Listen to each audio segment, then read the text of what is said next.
So I imagine Todd Fisher walking around the Artigan Mall, going to get something to eat, maybe. You run into somebody at the food court, strike up a conversation with them, and they say, hey, so what do you do for a living? And you say, oh, I run my own comic book store. And they're like, oh, you're so awesome. That's such a cool job. So when you're done punching them in the face, you probably sit down and you say, well, at least I get to make major announcements like the one you're about to make, which is you have a grand opening coming up. Finally. Finally, we have a grand opening. It's looking like June 13th. June 13th is what we've scheduled for our grand opening spectacular. We're really excited. Things are finally, as you can see, finally moving. We've got all of our upper facades up. We've got our scenic guys working. Our lighting is going in. My contractor is hard at work putting up walls. It's happening. Like, it's finally happening. We hit a really rough spot there a few months ago, but we powered through, and we're coming out on the other end strong for you guys. It's all in the past now. It is. That is all preamble to what is to come. So tell us a little bit about the grand opening. What can we expect? Wow, the grand opening is actually getting bigger and bigger as we go. I know that we're doing a big charity event and auction for the Hero Initiative, comic book charity. Go into a little more detail about what the Hero Initiative is. Hero Initiative is actually it's a pretty long-running comic book charity that remembers the roots of comic books by honoring our earliest creators, the people that came up with, the earliest heroes, the foundation of comics and modern storytelling, by protecting them in their aging years. As a lot of these creators get on in years, they aren't getting royalties from these things that they created so many years ago. And these are like the foundation of our culture, really, or a solid foundation of our culture. And so what the Hero Initiative does is their charity brings money in to help them when they are hit with medical bills, or something's going wrong with their house, any kind of legal troubles they might have for whatever reason. The Hero Initiative can step in and provide assistance for those creators, honoring our roots. Why don't you walk us over to the Metropolitan Gallery and tell us what we can expect on opening day? Well, like I said, as I said earlier, things are moving forward. We've got the upper signage nearly complete. The preliminary signage up there, we're actually finishing some of that today. You can see that the floors, the foundation for the floors, have started to go in.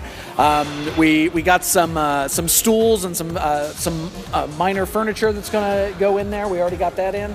The Berber wall for the art wall will be coming in very soon. But Craig, my contractor, is hard at work finishing that up before they do the floors this coming Tuesday. Tell us who we can expect to see at the grand opening at the gallery. Well, we've already reached out to friends of ours like James Hance on the Relentlessly Cheerful Art of James Hance on Facebook.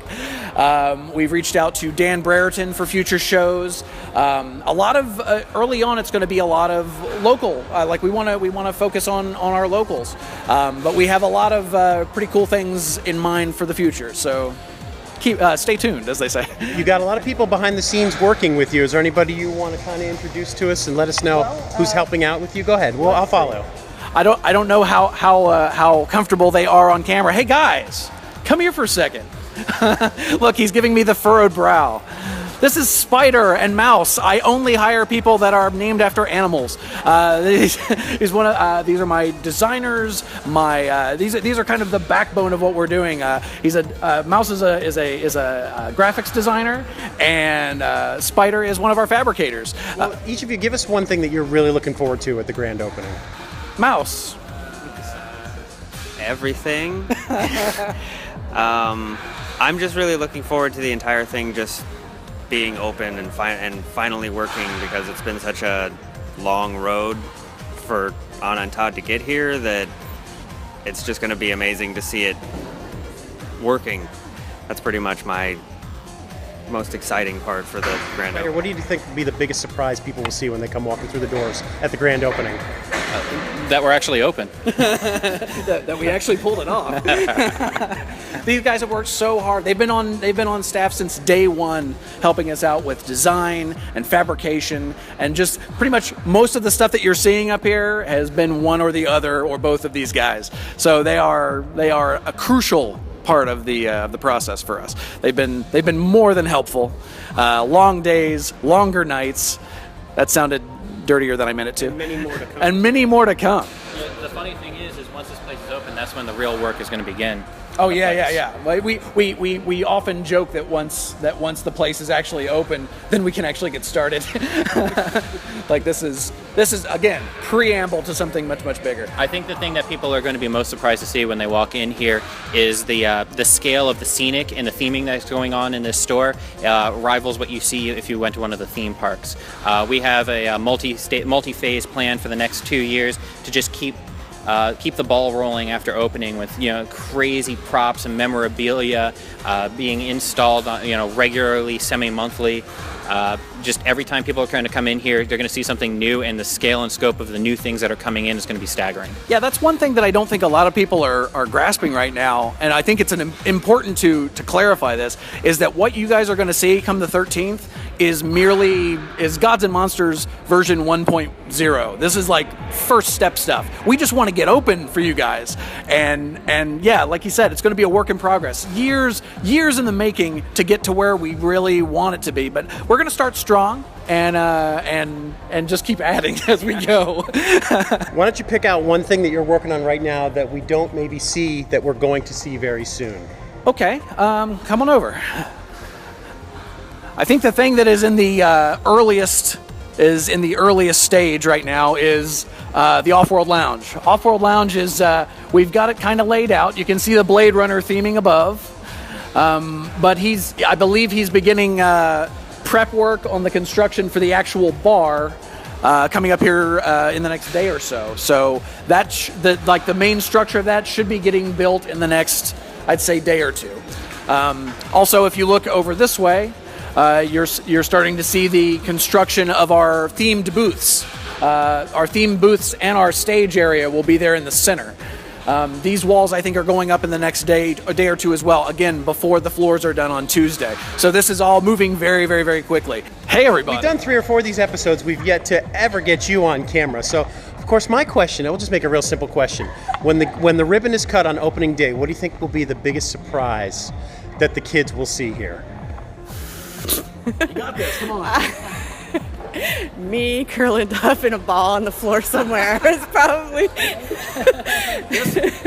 This process has been very trying for See, look at this. Look, I'm a cyborg now. This is what it's doing to me. More machine now than man. I have been assimilated. Well, so the ribbon will be cut at 10 a.m. 10 a.m. And they'll walk through the doors.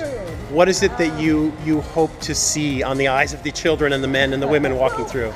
Hopefully, a look of awe of, oh, wait, when you said comic store, I was thinking boxes of long, tons of long boxes out on a table, dingy, the big guy behind the counter, just like the traditional, what you think stereotype, and then coming in and seeing all this theming and then all the superheroes and all the stuff going on, the staff in costumes and, just the interactivity with the experience of it, that it's more of a attraction. Tell me about that day when the two of you got together and you said, you know what, we should start our own business. What was that day like?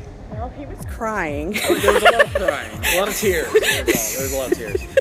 I was already I had already left Acme at that point to do my own thing. I was like, I'm tired of working for other people and building up their dreams. I want to, and being limited, like not being able to do what I'm telling them is going to make them money or draw the people or, not being able to do what I know would be amazing. Sure. So let me try and do it for myself. I've been running cosplay themed events for 10 years. I've been running fine art galleries. I used to deal comics and toys. I've worked for other comic shops. I've worked in the tourist area, running, sales, group sales for hotels. I've done all this kind of stuff. Needless to say, her resume is solid. It's amazing. So I just figured, You got the job. You're in. so I just put all that, I figured, how can I put all that stuff together into something that would, utilize all of those, experience into something that would work in tandem. And I really wanted to do something with the lounge, the community aspect, and the entertainment and the events like I was doing, the nerd weddings, I was just really getting into that. And then running a pop culture gallery, really showcasing that pop culture can be fine art as well, and just showing that all this stuff is now, it's not just a niche market, it's mainstream for a reason. It's become art infused in popular media, and how do I do this? And then he showed up, and it was like, oh, this is meant to be. Well, let's just put our resources together and our experience together and combine forces. And a lot of this project was bred out of necessity. Like she said, she had left her previous employer. The second I was out, it was this or like I'm 42 this year, so Me too. You're right. We're both 42, so I guess the answers to the universe are coming our way. But we're getting a little long in the tooth. So I mean, this was kind of the last shot we felt. So take the shot. You miss 100% of the shots you don't take, and we had to take it. We did it. So yeah, we talked. We had a really intense talk, and figured why not give it a shot? Why not give it a go? So those that are watching the video right now and they're thinking about coming to the grand opening, what do you want to say to them? Man, thank you first of all. Yeah. Because in order to know about it, you must have been keeping up with the progress of the project, and we thank you for that. Thank you for your patience, above all. Because we were supposed to be doing this back in November, but so thank you for sticking with us and understanding that despite what we thought early on, these things do take a lot of time and a lot of effort, and we thank you all from the bottom of our hearts, and hope that we can give you even a small percentage of what you're expecting from us. We're really going to try. Yeah.